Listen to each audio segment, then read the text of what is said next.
All right, so we're finished running, but I'm still going to take you through each individual step of this process. So if I run this stat-av frame line, as you can see, it makes the years, it makes a data frame that has the year column set as 1990 to 2019, excluding 2005, 2013, 2019. So 2005 was a lockout season, as was 2013 in the NHL, and of course 2009 is the current year.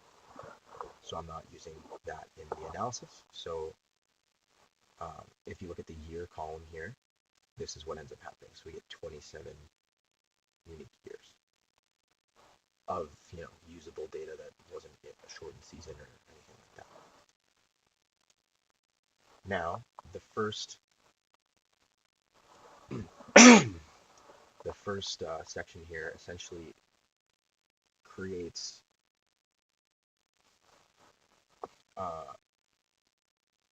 so it takes, for each year, it takes the leaders list, so the list of all of the stats for each year, and then combines each stat into its own list, as opposed to having the years be their own lists. So, for example, for goals, I'll just show you goals. Goals is a good one. So, in my global environment, these are all the goals years: goals 1997, goals 1998, goals 2000, right? So that brings them all in, as opposed to, so now they're their own list. So essentially, this is just a list of the names and the goals for the top 20. So that's kind of cool. So now what we can do is we can average each year and drop it in, right? So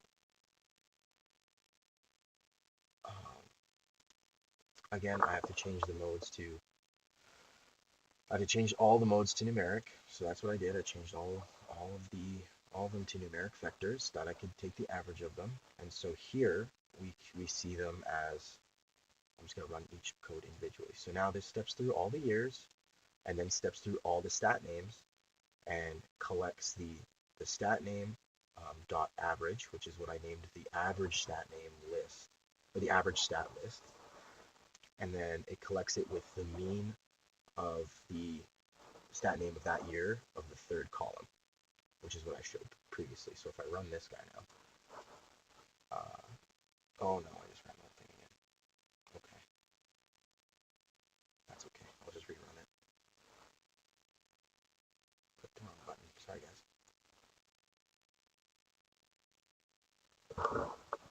So that's a little bit of a spoiler for the full frame, but again, I'm going to show you guys individually. So if I run this little tidbit here, what you'll see on the side is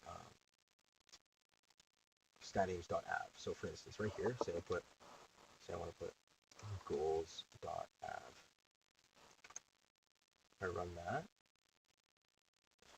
so it'll output at the bottom, just a list of all the average goals for each year, which is what we're looking for, because we're looking now to place them in. And again, this ignores 2005, 2013, 2019 from the beginning, so you don't have to worry about removing them later. So this is the output for the goals average frame. So this is the average goals of the scoring leaders from 1992 now. So that's kind of cool. So now in this next spot, I essentially create a stat name column for each stat name, and then place the average numbers inside that. So right now, just in this for loop, I'm creating all the stat names. So if I run this guy, you'll see this is just for 1 to the length of my stat name vector. So say I want to look at stat average frame now. If we look at this. Sorry.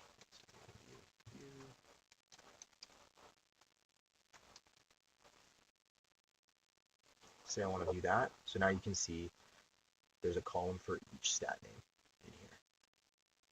Now we got to populate them. Luckily, again, since the way I did this was all in chronological order, all the stats are in the right order. Or should be. I've independently confirmed this, but you can also go ahead and do that as well. So that's what this does. So this steps through This steps through that data frame and goes through each column and steps through each of the stat names dot average. So like goals dot average, points dot average, assists dot average, shooting percentage dot average lists and drops them in as the rows of each of the respective columns. So if I run this guy, oh, sorry. Oh, yes, hold on. Yeah. Oh, I may have to rerun this whole thing. It might just be because I've been running it in parts. Let's see. Run this whole guy. Yeah, so now, as you can see, this brings in all the stats that we need. And since we've eliminated any stats that are represented um, or that are present in later years or earlier years, these are only the stats that are common for the past 30 years of stats on this website. So that's pretty awesome. So now we have this frame. Now, down here, I thought about also creating stats for, or frames for, like a data frame for each stat by year. So essentially taking the the each column of my average frame, but having them as their own data frame with all of the data inside there.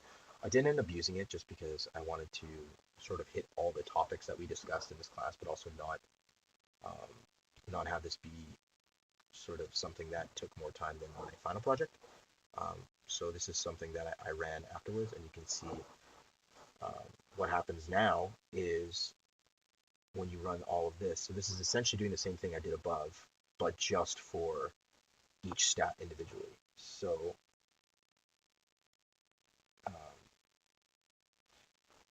so for instance, for shooting percentage, you get essentially for each year, it's a list. So you get a list of 1990, these are all your shooting percentages.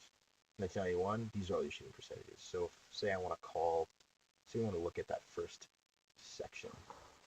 So view shooting percentage dot frame, right? But I want to look at the first one.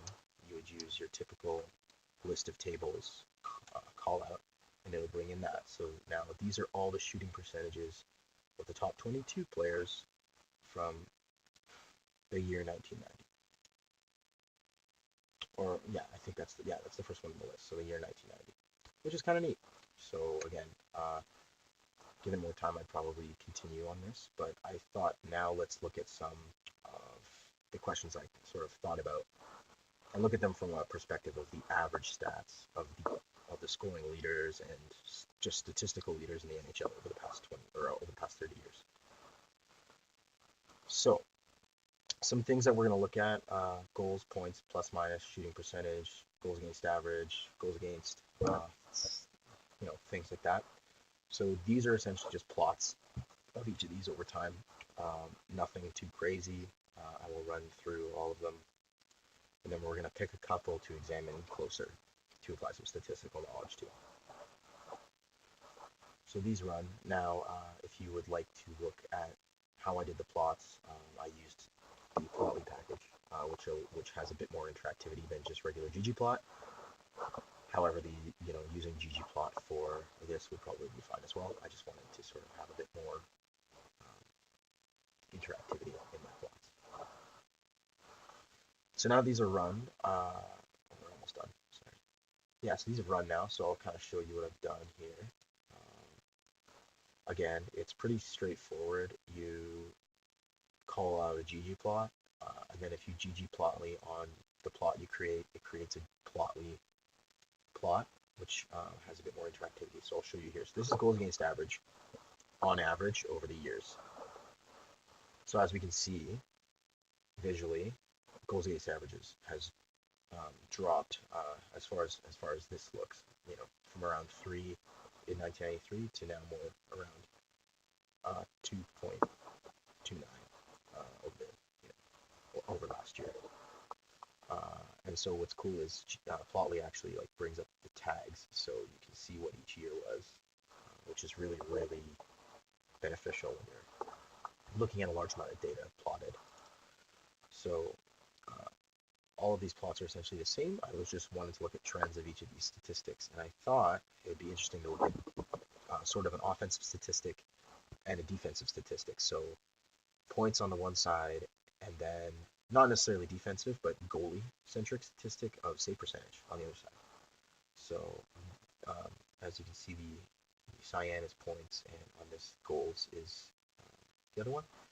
And now we will go to the rest of them. Here's plus minus, quite a big spread on plus minus, not as predictable.